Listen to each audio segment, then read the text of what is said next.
नमस्कार दोस्तों, आप सभी का स्वागत है मेरे चैनल पे और मैं हूं अनीता। आज मैं आप लोग को एक बहुत छोटी सी कहानी सुनाने वाली हूं। इस कहानी को सुनने के बाद आप लोग का जो फैमिली प्रॉब्लम्स को लेके नज़रिया है वो काफ़ी हद तक बदल जाएगा।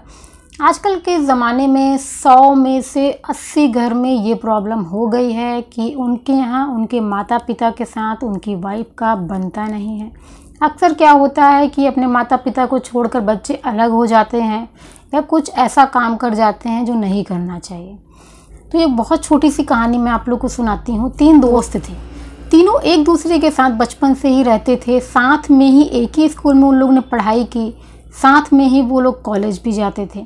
उसके बाद उनकी जो जॉब थी, जॉब भी बहुत अच्छी उन सब की लग गई। उसके बाद उन तीनों की शादी हो गई। शादी के बाद उन लोग के घर में भी वही टेंशन शुरू हो गई। उनकी माँ का, उनकी वाइफ का, उनके घर वालों का, इन सब के बीच में झगड़ा होने लग गया। ख़ास तौर पे जब अपनी माँ के साथ ही उसने देखा कि उसकी बीवी का नहीं बन रहा है तो बहुत ज़्यादा वो टेंशन में रहता था। और देखते देखते समय बीत रहा था लेकिन टेंशन बढ़ती ही जा रही थी। उनकी माता जी उधर अलग परेशान थी, वो भी अलग परेशान थे। तीनों की हालत एक जैसी थी, तीनों इस प्रॉब्लम से जूझ रहे थे और वो ना अपनी माँ का साथ दे पा रहे थे और ना अपनी बीवी का साथ दे पा रहे थे। लेकिन जब पानी सर से ऊपर चला गया तब उन लोगों ने सोचा अब तो कोई रास्ता निकालना ही पड़ेगा। तो उनमें से जो पहला दोस्त था वो अपनी वाइफ को लेके अलग हो जाता है, सोचता है कि कोई बात नहीं, माँ के साथ कभी कभी मिलना जुलना हो जाएगा, सुकून भरी ज़िंदगी तो हो जाएगी, अपनी वाइफ के साथ अलग हो जाऊँगा तो उसने ऐसा ही किया। दूसरे दोस्त ने ना माँ को छोड़ा ना अपनी वाइफ को छोड़ा। वो थोड़ा इमोशनल था, उसने सुसाइड कर लिया, जो कि बहुत गलत बात है, बिल्कुल नहीं करना चाहिए। लाइफ में चाहे कोई भी टेंशन हो लेकिन ऐसा कदम कभी भी नहीं उठाना चाहिए, क्योंकि कोई भी प्रॉब्लम हो उसका हल कुछ ना कुछ ज़रूर होता है। इस दोस्त ने तो बहुत ही गलत किया था। और तीसरे दोस्त ने क्या किया, अपनी माँ को लेके एक दिन वो मार्केट जाता है, पर अपने घर जब लौट के आता है तो उसकी बीवी बहुत गुस्सा होती है और उसके ऊपर चिल्लाती भी बहुत ज़्यादा है। तो वो कहता है कि मैं माँ को लेके हॉस्पिटल गया था, घूमने नहीं गया था। तब वो पूछती है कि हॉस्पिटल क्या करने लेकर गए थे तुम माँ को। तब वो बताता है कि मेरी माँ के सर में हमेशा दर्द हो रहा है आजकल, और वो तुम्हारे साथ तो उसकी हमेशा लड़ाई होती रहती है, इसलिए उसने तुमसे नहीं बताया था, उसने मुझसे बताया था।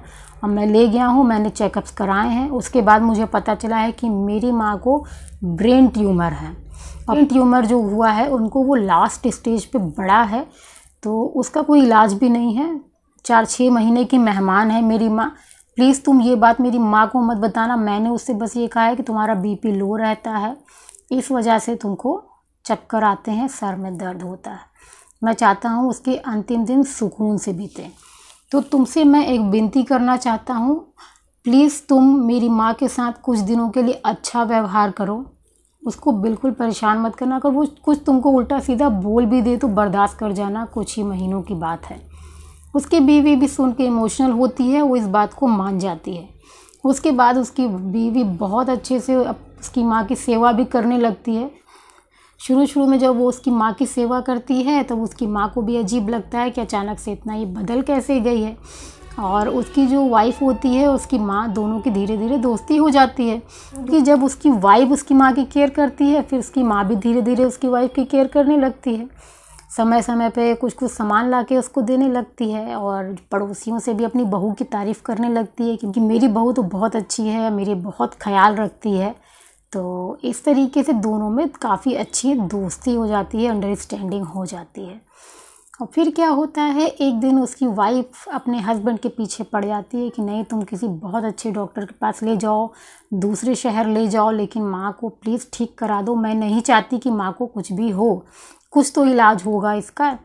तब उसका पति जो होता है बहुत हंसता है। वो पूछती है कि तुम हंस क्यों रहे हो। तब वो कहता है कि मैंने तुमसे झूठ बोला था, मेरी माँ को ऐसा कुछ भी नहीं हुआ है, मैं बस आजमाना चाह रहा था कि तुम्हारा और माँ में बन सकता है या नहीं।